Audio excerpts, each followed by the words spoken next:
पहला क्वेश्चन है, आइए बोलते। कर्क रेखा निम्नलिखित में से किस देश से होकर गुजरती है? हेलो, क्या हुआ? साउंड ना है? अरे तार छूटा हुआ है क्या जी? देखो तार छूटा हुआ है उधर। एग्जॉस्टर बंद कर बना। ओ ओ, एग्जॉस्टर बंद कर दो ना। अरे तुम उसको बोल रहे यार, स्टाफ को ना बोले। कहाँ से होता है वहां पे? बोलो किसी को। अरे आवाज इतना क्या कर दिया? हो गया बंद। चलिए आइए। कर्क रेखा निम्नलिखित में से किस देश से होकर गुजरती है? देखिए, पृथ्वी को कुल 179 अक्षांश रेखाओं में बांटा गया है। उन अक्षांश रेखाओं में से एक महत्वपूर्ण अक्षांश रेखा है 23.5 डिग्री उत्तरी अक्षांश रेखा, और 23.5 डिग्री उत्तरी अक्षांश रेखा को ही हम लोग कहते हैं कर्क रेखा। और बात अगर कर्क रेखा की जाए तो कर्क रेखा विश्व के 3 महादेश और कई देशों से होकर गुजरती है। कर्क रेखा जो विश्व के 3 महादेश से होकर गुजरती है, उत्तरी अमेरिका, अफ्रीका और एशिया। कर्क रेखा की अगर हम लोग बात करें, जिसको अंग्रेजी में ट्रॉपिक ऑफ कैंसर कहते हैं, और अभी जो रेड कलर में हम आपको लाइन ड्रॉ करने जा रहे हैं, यही है आपको कर्क रेखा। ये कर्क रेखा है, कर्क रेखा है।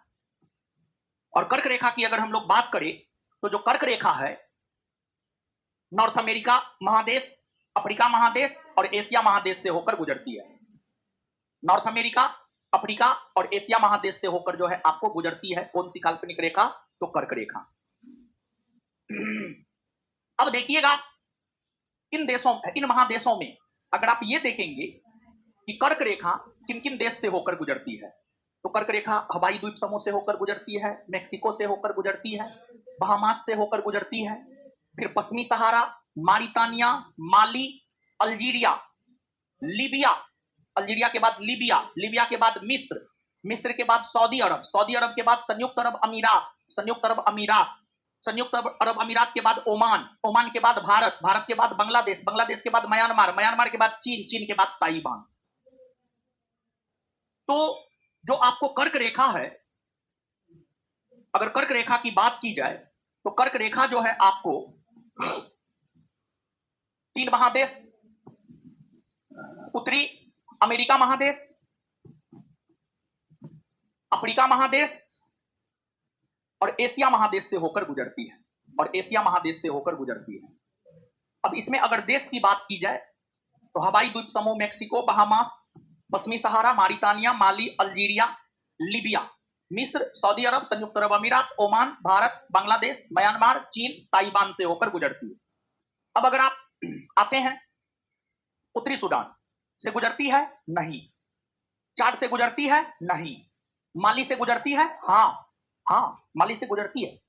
देखिए यहां पर है अफ्रीका महादेश में, यहां पर है पश्चिमी सहारा, फिर मारितानिया, मारितानिया के बाद माली, मारितानिया के बाद माली, यहां से गुजरती है, एकदम गुजरती है। समझ गए? सुनो, खत्म कर दिए हैं क्वेश्चन, नहीं खत्म किए हैं, शांत रहो। तो आंसर हो जाएगा आपको माली। आंसर क्या हो जाएगा? माली। आंसर माली होगा। ठीक है। अब चार्ट को लेकर के कंफ्यूजन रहता है, तो देखो, एक होता है गुजरना और एक होता है सीमा बनाना, दोनों अलग अलग बात है।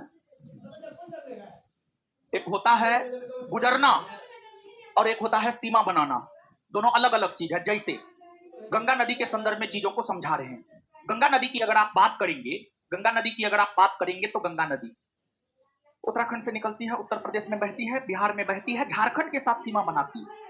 झारखंड से होकर गुजरती नहीं है, झारखंड के साथ सिर्फ सीमा बनाती है, झारखंड की सीमा को छूती है, झारखंड की सीमा को छूते हुए आगे बढ़ती है, पश्चिम बंगाल में बहती है, और पश्चिम बंगाल में बहने के बाद बांग्लादेश में प्रवेश करती है, और बांग्लादेश के तट पर अपना जल बंगाल की खाड़ी में गिरा देती है। तो अगर आप कर्क रेखा की बात करेंगे तो कर्क रेखा चाड के साथ, नाइजर के साथ सीमा बनाती है। नाइजर और चाड जैसे देशों के साथ जो है सीमा बनाती है। नाइजर और चाड जैसे देशों के साथ जो है आपको सीमा बनाती है।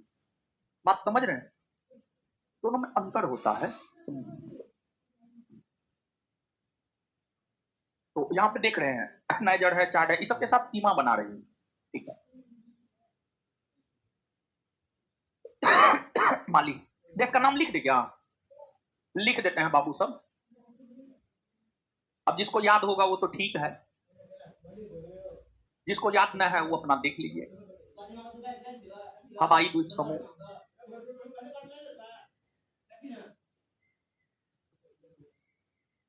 मेक्सिको, बहामास, पश्चिमी सहारा,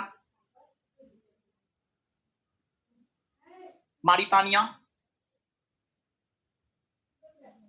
माली, अल्जीरिया, लीबिया, मिस्र,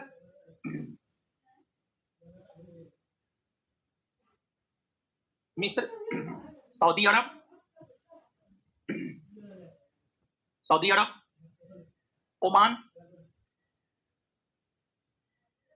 संयुक्त अरब अमीरात,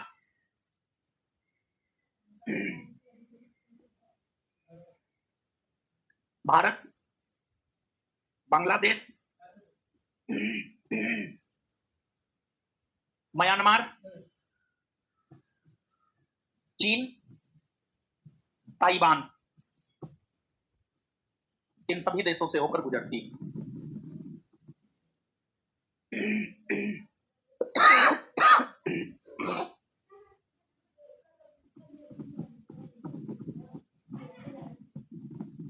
लिख लिए लोग, आगे बढ़ना जाए। दूसरा क्वेश्चन है, निम्नलिखित कथनों पर विचार कीजिए। पहला है लिखिए,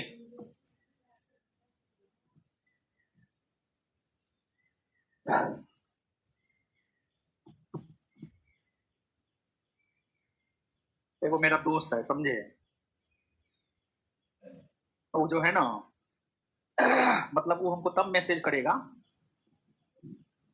जब उसको ई लगेगा कि सामने वाला इंगेज है, और मैसेज करके क्या पूछेगा, मीट खाइएगा मेरे तरफ से। तो जैसे हम जवाब देंगे उसको 10 बजे, तो फिर वो बोलेगा आपको समय बहुत ज्यादा हो गया। मतलब चमड़ चोंच टाइप का है, मतलब फॉर्मेलिटी भी निभा लिए और पैसों ने खर्चा। एक नंबर का कंजूस, मक्खी चूस, जो कहना है कर लिए। मतलब अगर वो हम पे है, वो अधिकारी है, अधिकारी अगर वो हम पे 500 रुपया खर्च कर दिया ना, वो जोर करके रखता है। तो इसको जो है अभी मैसेज किया है, बोला है हाय, हम लिख देते हैं, आप मीट ला करके बना करके हम खाएंगे आज। हो गया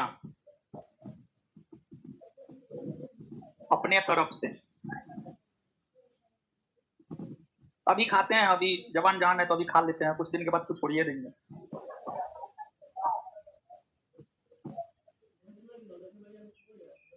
आज तो दिन भी बढ़िया है क्या जी?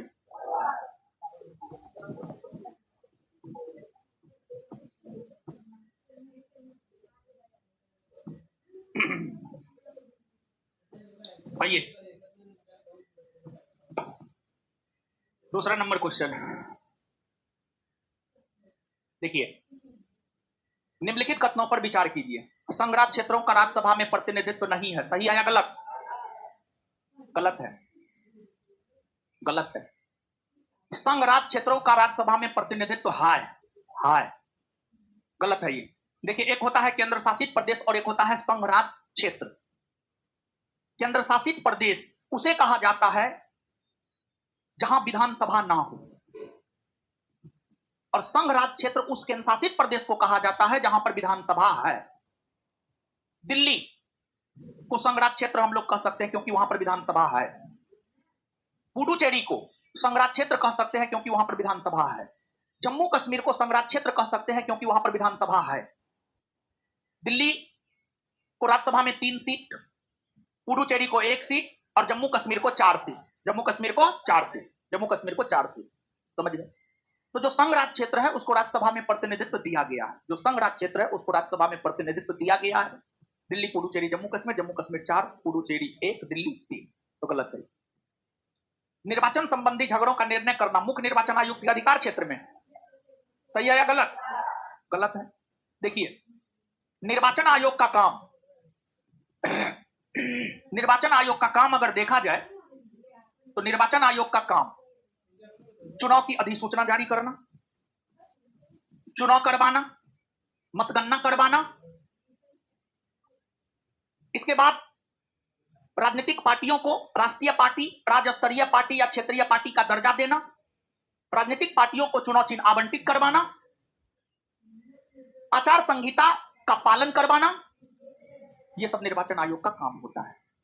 लेकिन चुनाव में जो विवाद होता है उसका निपटारा करना निर्वाचन आयोग या मुख्य निर्वाचन आयुक्त का काम नहीं होता है, बल्कि चुनाव में जो विवाद होता है उसका निपटारा करना न्यायालय का काम होता है। किसका काम होता है? न्यायालय, न्यायालय का काम होता है, समझ गए। तो गलत है, ये न्यायालय का काम होता है। भारत के संविधान के अनुसार संसद में केवल लोकसभा और राज्यसभा होती है? नहीं। भारत के संविधान अनुच्छेद 79 को पढ़िए। अनुच्छेद 79 यह कहता है कि भारत की संसद में लोकसभा, राज्यसभा और राष्ट्रपति होते हैं। लोकसभा, राज्यसभा और राष्ट्रपति होते हैं, समझिएगा। कौन सा कथन सत्य है? इनमें से कोई नहीं।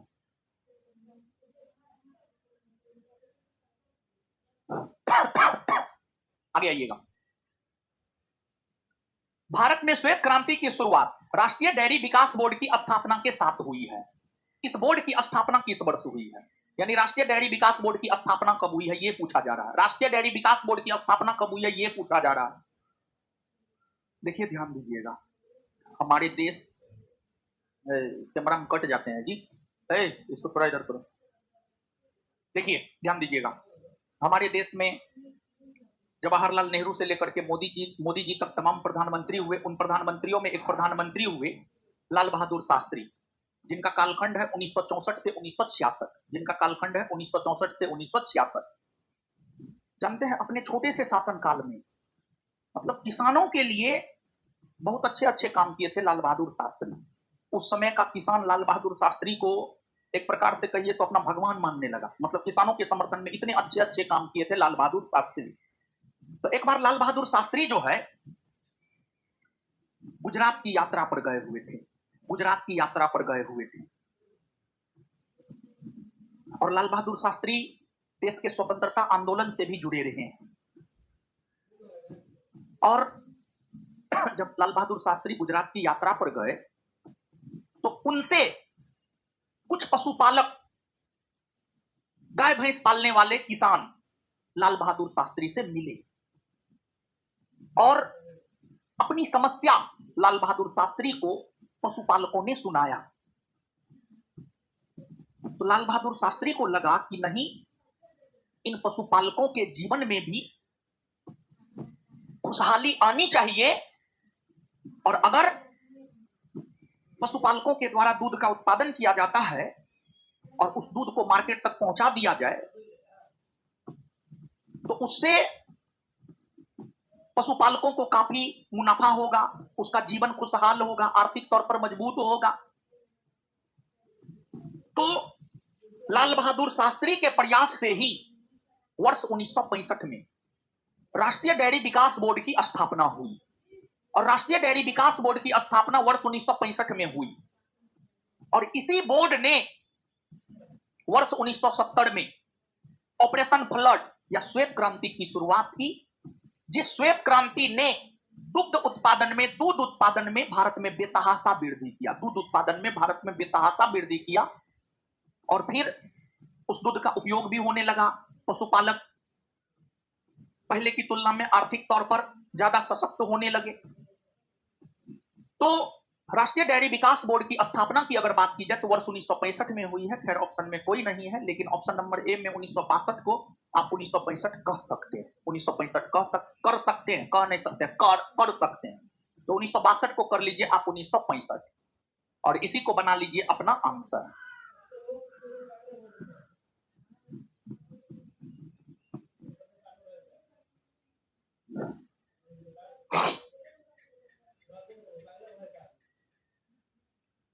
यदि प्रधानमंत्री राज्यसभा का सदस्य हो, यदि प्रधानमंत्री राज्यसभा का सदस्य हो तो उसे 6 माह के भीतर लोकसभा के लिए निर्वाचित होना पड़े।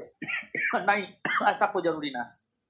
वह केवल राज्यसभा में ही सरकारी नीतियों की घोषणा कर सकता है। नहीं, वह राज्यसभा लोकसभा दोनों में सरकारी नीतियों की घोषणा कर सकता है। अविश्वास प्रस्ताव पर विचार के समय वह मतदान में भाग नहीं ले सकता। हाँ, सही है, यही सही है। देखिए, अविश्वास प्रस्ताव यानी नॉन कॉन्फिडेंस मोशन, अविश्वास प्रस्ताव यानी नॉन कॉन्फिडेंस मोशन। अविश्वास प्रस्ताव प्रधानमंत्री और उसके पूरे मंत्रिमंडल को बर्खास्त करने के लिए हमेशा हमेशा हमेशा के लिए लोकसभा में लाया जाता है, लोकसभा में लाया जाता है। ठीक है, लोकसभा में लाया जाता है अविश्वास प्रस्ताव। और अविश्वास प्रस्ताव पर लोकसभा में ही चर्चा होता है और मतदान भी होता है। और अगर लोकसभा में मतदान हो रहा है अविश्वास प्रस्ताव पर, तो उस पर मतदान सिर्फ और सिर्फ लोकसभा के ही सदस्य करेंगे, राज्यसभा के सदस्य नहीं करेंगे। अगर प्रधानमंत्री राज्यसभा का सदस्य है तो वह अविश्वास प्रस्ताव पर मतदान नहीं करेगा, और अगर प्रधानमंत्री लोकसभा का सदस्य है तो वह अविश्वास प्रस्ताव पर मतदान करेगा। जैसे मोदी जी लोकसभा के सदस्य है तो वो मतदान करेंगे। इनसे पहले मनमोहन सिंह राज्यसभा के सदस्य थे तो वे अविश्वास प्रस्ताव पर मतदान नहीं कर सकते थे क्योंकि वे राज्यसभा के सदस्य थे। और अविश्वास प्रस्ताव लोकसभा में ही आता है और लोकसभा में ही रहता है। अविश्वास प्रस्ताव राज्यसभा में जाता ही नहीं। अविश्वास प्रस्ताव लोकसभा में ही आता है, लोकसभा में ही रहता है, लोकसभा में ही उस पर विचार विमर्श होता है, लोकसभा में ही उस पर मतदान होता है और लोकसभा में ही अविश्वास प्रस्ताव पर निर्णय हो जाता है। और अगर अविश्वास प्रस्ताव लोकसभा में साधारण बहुमत से पारित हो जाता है तो प्रधानमंत्री को अपने मंत्रिपरिषद सहित पूरा त्यागपत्र देना पड़ जाता है। यह राज्यसभा में जाता ही नहीं है, और अगर प्रधानमंत्री राज्यसभा का सदस्य है तो वह इस पर मतदान नहीं करेगा। यही सही। क्यूपर बेल्ट है। देखिए क्यूपर बेल्ट क्या है। देखिए 2006 से पहले सौरमंडल में हुआ करता था 9 ग्रह, लेकिन 2006 में प्लूटो को ग्रह की श्रेणी से हटा दिया गया। और जब 2006 में प्लूटो को ग्रह की श्रेणी से हटा दिया गया तो फिर ग्रहों की संख्या 9 से घट करके हो गई 8। और जो क्यूपर बेल्ट है, क्यूपर बेल्ट की अगर हम लोग बात करें तो प्लूटो के निकट जो हीन यानी बर्फ और चट्टान, प्लूटो के निकट जो हीन यानी बर्फ और चट्टान के बड़े बड़े टुकड़ा हैं, उसी को कहा जाता है क्यूपर बेल्ट। क्यूपर बेल्ट, तो क्यूपर बेल्ट है प्लूटो की कक्षा के निकट हिम और चट्टानों का बड़ा क्षेत्र, जिसे क्यूपर बेल्ट या प्लेनेटाइड्स भी कहते हैं। क्यूपर बेल्ट या प्लेनेटाइड्स भी कहते हैं। निम्नलिखित घटनाओं का सही कालानुक्रमिक सिलसिला क्या है। देखिए मॉन्टेग्यू-चेम्स्फोर्ड सुधार, मॉन्टेग्यू-चेम्स्फोर्ड सुधार की अगर हम लोग बात करें तो मॉन्टेग्यू-चेम्स्फोर्ड सुधार आया है 1919 में, और इसे 1919 का भारत शासन अधिनियम भी कहते हैं। और इस समय ब्रिटेन के पीएम हुआ करते थे लॉयड जॉर्ज। लॉयड जॉर्ज इस समय ब्रिटेन के पीएम हुआ करते थे। फिर प्रांतीय स्वायत्ता, प्रांतीय स्वायत्ता की अगर हम लोग बात करें तो जो प्रांतीय स्वायत्ता है, इसको थोड़ा इधर करो यार, गर्मी लग रहा है, थोड़ा नजदीक करो। देखिए प्रांतीय स्वायत्ता, देखिए प्रांतीय स्वायत्ता की अगर आप बात करेंगे, इधर प्रांतीय स्वायत्ता की अगर आप बात करेंगे तो जो प्रांतीय स्वायत्ता है यह भारत शासन अधिनियम 1935 की विशेषता है। भारत शासन अधिनियम 1935 में यह प्रावधान किया गया था कि प्रांतों से द्वैत शासन को समाप्त करके प्रांतों को स्वायत्ता की स्थिति प्रदान की जाएगी। यही प्रांतीय स्वायत्ता कहलाया। और प्रांतीय स्वायत्ता 1935 के भारत शासन अधिनियम की सबसे प्रमुख विशेषता है, सबसे प्रमुख विशेषता है प्रांतीय स्वायत्ता, समझिएगा। तो 1935, और जब यह अधिनियम पारित हुआ था तो इस समय ब्रिटेन के प्रधानमंत्री हुआ करते थे स्टैनले ब्लैडविन।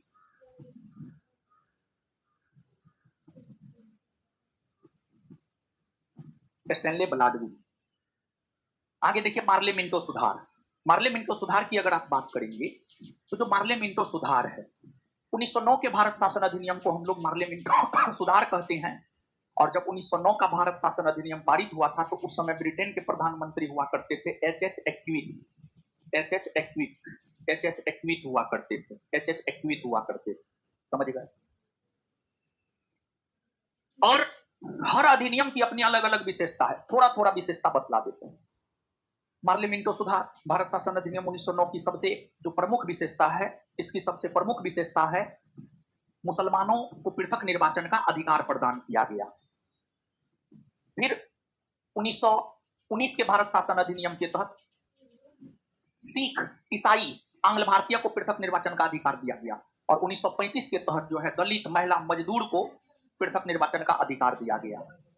इसके बाद अगर आप 1919 के भारत शासन अधिनियम की प्रमुख विशेषता की बात करेंगे तो 1919 के भारत शासन अधिनियम की कई सारी प्रमुख विशेषता है, जिसमें एक है इस अधिनियम के तहत ही पहली बार महिलाओं को भारत में मतदान करने का अधिकार प्रदान किया गया। इस अधिनियम के तहत ही प्रांतों में द्वैत शासन को लागू किया गया। इस अधिनियम के तहत ही केंद्र में द्विसदनीय विधायिका का गठन किया गया। ये सब 1919 के भारत शासन अधिनियम की प्रमुख विशेषता है। फिर 1935 के भारत शासन अधिनियम की प्रमुख विशेषता की अगर हम लोग बात करें तो इस अधिनियम के तहत केंद्र में द्वैत शासन को लागू करने की बात की गई। और दूसरा अगर देखा जाए तो 1935 के भारत शासन अधिनियम के तहत जो है एक संघ, भारतीय संघ को अस्तित्व में लाने की बात की गई थी और कहा गया था कि ब्रिटिश प्रांत और देशी रियासत को मिलाकर भारतीय संघ अस्तित्व में आएगा, लेकिन भारतीय संघ अस्तित्व में आ नहीं पाया। भारतीय संघ अस्तित्व में आया आजादी के बाद, समझ गए।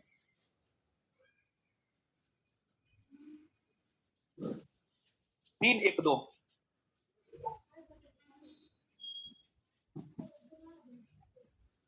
निम्नलिखित में से कौन सा सुमेलित नहीं, मतलब कौन सा गलत? खासी जनजाति मेघालय में रहती है और मातृसत्तात्मक समाज है। हाँ देखिए, गारो, खासी, जयंतिया, ये सब मेघालय में पहाड़ी भी है और ये सब जनजाति भी है। और इन जनजातियों के नाम पर ही पहाड़ी का नाम रखा गया है, जिसमें खासी जनजाति जो है उसका समाज मातृसत्तात्मक है, मतलब महिलाओं का ज्यादा वर्चस्व है। मातृसत्तात्मक समाज का मतलब महिलाओं का ज्यादा वर्चस्व है, निर्णय महिलाओं के द्वारा ही लिया जाता है। समाज पितृसत्तात्मक है, मतलब पिता का ज्यादा वर्चस्व है, मतलब निर्णय जो है पुरुष के द्वारा लिया जाता है, इसका यह मतलब होता है। खासी जनजाति मेघालय में निवास करती है और मातृसत्तात्मक समाज है, सही बात। चेचू जनजाति आंध्र प्रदेश में है, हाँ सही बात है, और यह शिकारी और संग्राहक है। हाँ, यह जनजाति आज भी जानवरों का शिकार करके कच्चा मांस खाने का काम करती है। जैसे पहले क्या होता था जानते हैं, सुनिए। शिकारी और संग्राहक, शिकारी तो आप समझते होंगे, संग्राहक थोड़ा सा समझाते हैं। जैसे पहले क्या होता था, यानी आदि मानव, जब मानव नंगा पंगा रहता था, समझ गए, आदि मानव जो है जैसे शिकार करता था, यानी किसी पशु को, पक्षी को, जानवर को मार दिया, मार के वो कच्चा मांस खाता था। और ऐसा नहीं था कि आज के जैसे पूरा एकदम जानवर फैला हुआ है, ऐसा नहीं था। जानवर भी कभी मिलता था, कभी नहीं मिलता था, फल फूल भी कहीं पर मिला, कहीं पर नहीं मिला। तो आदि मानव क्या करता था, जैसे मान लीजिए कोई जानवर को मार करके उसका कच्चा मांस खाया और फिर उसको जो है अपने पास भी रख लेता था। जैसे कहीं फल फूल मिला, फल फूल तोड़ के खाया और तोड़ के खाने के बाद जो है और उसको तोड़ करके जो है अपने पास रख लिया, ताकि आगे भूख लगेगा ना तो आगे फिर से वो खाएंगे। संग्राहक का मतलब होता है जमा करने वाला, अपने पास रख लेता है भविष्य का ईंधन भी, मतलब आगे हम कैसे क्या खाएंगे, आगे भूखे नहीं रहना पड़े, समझ गए। जैसे पहले क्या होता था, आदमी सब जो है दूर की यात्रा पर जाता था तो सत्तू अपने पेटी में बांध लेता था, चना, शक्कर, गुड़ ये सब बांध देता था। वही संग्राहक का मतलब इकट्ठा करने वाला, ठीक है। तो चेतु जनजाति में ये गुण आज भी है, समझो, ये भी सही। बकरवाल बकरवाल जनजाति राजस्थान में रहती है, नहीं, जम्मू कश्मीर में रहती है। और यह जनजाति जम्मू कश्मीर में रहती है और यह जनजाति भेड़, बकरी इस सब का पालन करती है और घूमते फिरते रहती है, समझ गए। तो गलत है। सिंधी जनजाति गुजरात में रहती है, अफ्रीकी अनुवांशिक स्ट्रेन, मतलब इस वन से संबंधित है, हाँ सही है, आंसर हो जाएगा सी। बकरवाल राजस्थान नहीं बल्कि जम्मू कश्मीर में रहती है।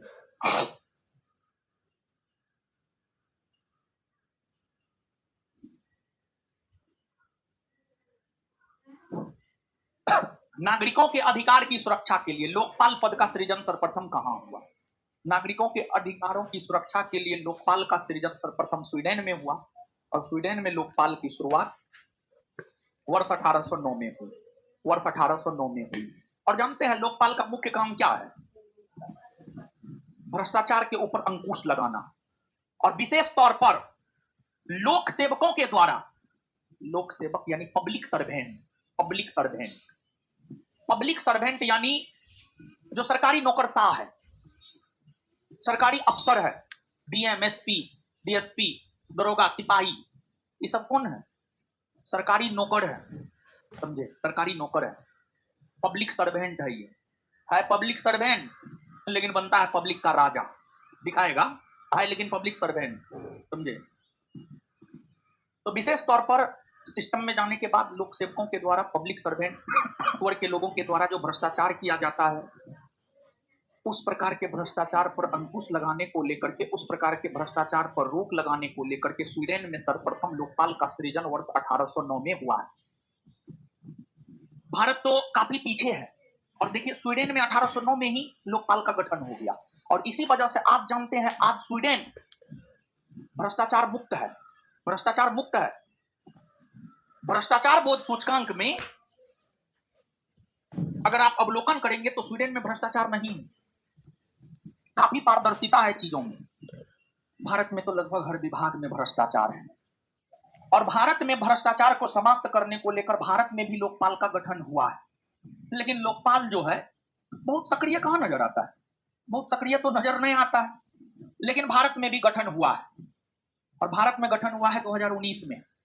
2019 में तो आप सोच करके देखिए, स्वीडन में जहां लोकपाल का गठन 1809 में हुआ, भारत में 2019 में हुआ, कितने का अंतर है आप सोच करके? लगभग 200 बरस। मतलब स्वीडन से सबसे सच में हम लोग 200 बरस पीछे हैं। वहां पर जानते हैं बेरोजगारों को बेरोजगारी भत्ता मिलता है 1,00,000, 1.5 लाख, 2 लाख रुपया। तो यहाँ पर तो आप लोग को बेरोजगारी भत्ता मिलता है। और थोड़ा सा यहाँ पर लोकपाल सबके विषय में जानिए, और पूछा जाता है, एक बार बिहार एसआई में भी पूछा गया है। बिहार एसआई में जो पूछा गया है और आगे जो पूछा जा सकता है, सबसे पहले यही बात बता देते हैं कि बिहार एसआई में क्या पूछा गया है। हाँ, बिहार एसआई में लोकपाल से रिलेटेड 2 प्रश्न पूछा गया है। एक प्रश्न यह पूछा गया है, किस समिति के सिफारिश पर भारत की संसद में लोकपाल बिल लाया गया है? इस प्रश्न का उत्तर होगा, प्रथम प्रशासनिक सुधार आयोग के सिफारिश पर भारत की संसद में लोकपाल बिल लाया गया है। दूसरा प्रश्न आपके बिहार एसआई एग्जाम में यह पूछा है कि भारत की संसद में सर्वप्रथम लोकपाल बिल कब आया है? तो इस प्रश्न का उत्तर होगा, भारत की संसद में सर्वप्रथम लोकपाल बिल आया है 1968 में। वर्ष 1968 में आया है, वर्ष 1968 में आया। और भारत की संसद में सर्वप्रथम लोकपाल बिल आया 1968 में, लेकिन भारत की संसद पारित नहीं कर सका। भारत की संसद ने लोकपाल बिल को पारित, भारत की संसद ने लोकपाल बिल को पारित 2013 में किया। 2013 में किया। तो एक प्रश्न यह बनता है, भारत की संसद ने लोकपाल बिल को कब पारित किया? तो वर्ष 2013।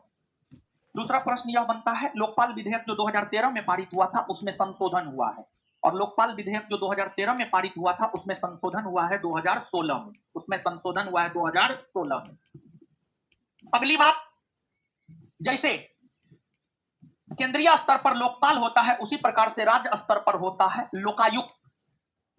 जैसे केंद्रीय स्तर पर लोकपाल होता है, वैसे ही राज्य स्तर पर होता है लोकायुक्त। यहां पर 3 बात बता रहे हैं क्वेश्चन आंसर के फॉर्मेट में ही, वन लाइनर के फॉर्मेट में। देखिए, लोकपाल विधेयक, सॉरी, लोकायुक्त विधेयक को पारित करने वाला पहला राज्य कौन बना है? तो इस प्रश्न का उत्तर होगा, लोकायुक्त विधेयक को पारित करने वाला पहला राज्य बना है ओडिशा। ओडिशा, ओडिशा। दूसरी बात, लोकायुक्त अधिनियम को लागू करने वाला पहला राज्य कौन बना है? महाराष्ट्र, महाराष्ट्र। तीसरा, लोकायुक्त का गठन बिहार में कब हुआ है? 1973, 1973, 1973। जैसे बिहार के ही किसी एग्जाम में, और संभवतः बिहार एसआई में ही यह बात पूछा है कि बिहार में मानवाधिकार आयोग का गठन कब हुआ है। तो वैसे ही यह बात पूछा जा सकता है, बिहार के किसी एग्जाम में पूछा है, अब ध्यान में नहीं है, जिसमें भी पूछा है लेकिन पूछा है बाबू, ठीक है। तो बिहार में लोकायुक्त का गठन कब हुआ है, इसको भी याद रखना है, वर्ष 1973। मतलब कुल मिलाकर के 5-6 बात बतलाए हैं, 5-6 फैक्ट बतलाए हैं। हर फैक्ट अपने आप में महत्वपूर्ण है, सब फैक्ट महत्वपूर्ण है, याद रखना होगा रखिएगा, नहीं रखना होगा मत रखिएगा। स्वीडन कहाँ है जानते हैं? यहाँ यूरोप में, यहाँ नॉर्वे और फिनलैंड के बीच में है स्वीडन।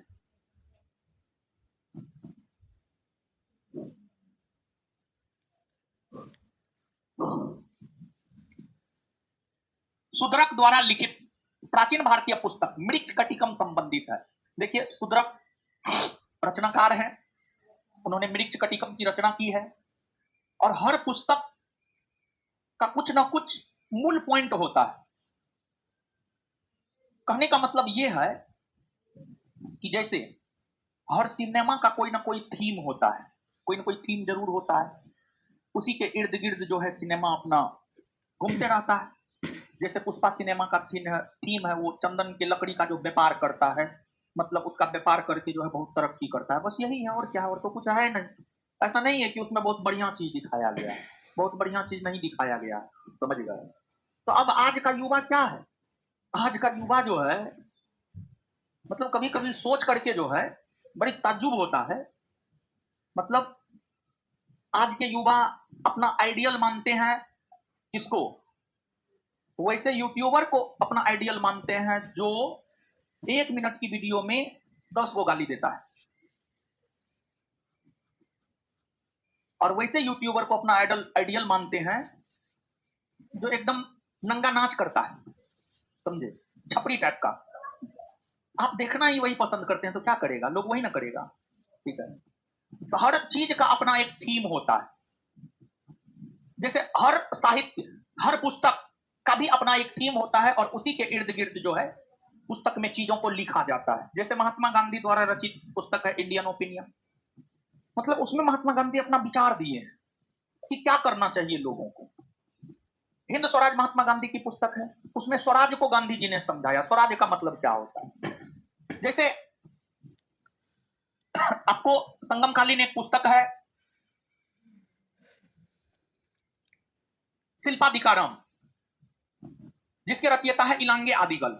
उसमें पायल की कहानी, पायल के इर्द गिर्द जो है, पाजेब या पायल के इर्द गिर्द कहानी के जो नायक है नायिका है वो घूमता है। उसी प्रकार से जैसे कालिदास की रचना है मालविका अग्निमित्र, तो उसमें जो है मालविका और अग्निमित्र की जो प्रेम कहानी है, अग्निमित्र पुष्मित सुंग का बेटा, पुष्मित सुंग सुंग वंश के संस्थापक थे और सुंग वंश के संस्थापक पुष्मित सुंग का उत्तराधिकारी उसका बेटा अग्निमित्र बना। अग्निमित्र और मालविका के बीच जो प्रेम प्रसंग था उसको दर्शाता है आपको कौन? मालविका अग्निमित्रम, जो कि कालिदास की रचना। जैसे तो बहुत सारा एग्जाम्पल कितना जैसे, हाँ।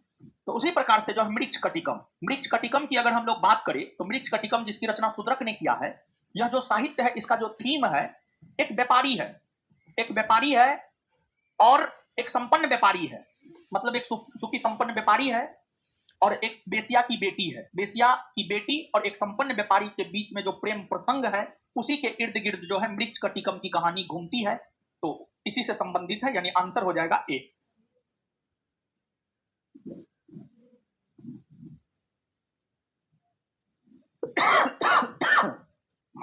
सबसे पहले कौन सा हड़प्पाकालीन स्थल खोजा गया था? देखिए सभी हड़प्पाई स्थलों में सबसे पहले हड़प्पा की खोज हुई है और हड़प्पा की खोज वर्ष 1921 में हुई है और उसके बाद ही मोहनजोदड़ो, लोथल, धोली, धोलावीरा, सुक्का, गेंडौर, रंगपुर या अन्य हड़प्पाई स्थलों की खोज हुई है। और सबसे पहले हड़प्पा नामक स्थल की खोज हुई है, इसी वजह से हड़प्पा को प्रारूप स्थल कहा जाता है, इसी वजह से हड़प्पा को प्रारूप स्थल कहा जाता है। और इसीलिए हड़प्पाई स्थलों के उत्खनन से जो भी वस्तु की प्राप्ति होती है उस वस्तु का मेल मिलाप हड़प्पाई स्थलों से किया जाता है और तब फिर जाकर एक कंक्लूजन निकल करके सामने आता है कि वह वस्तु हड़प्पाकालीन है या नहीं, वह वस्तु हड़प्पाकालीन है या नहीं। और हड़प्पा की खोज आप सब लोग जानते हैं 1921 में किसके नेतृत्व में हुआ था? दयाराम सर जॉन मार्शल के निर्देशन में दयाराम साहनी के द्वारा हड़प्पा की खोज वर्ष 1921 ईस्वी में की गई है और हड़प्पा रावी नदी के तट पर है और वर्तमान में जो है हड़प्पा है आपको कहां पर? पाकिस्तान में, पाकिस्तान में, पाकिस्तान में। तो आंसर ए।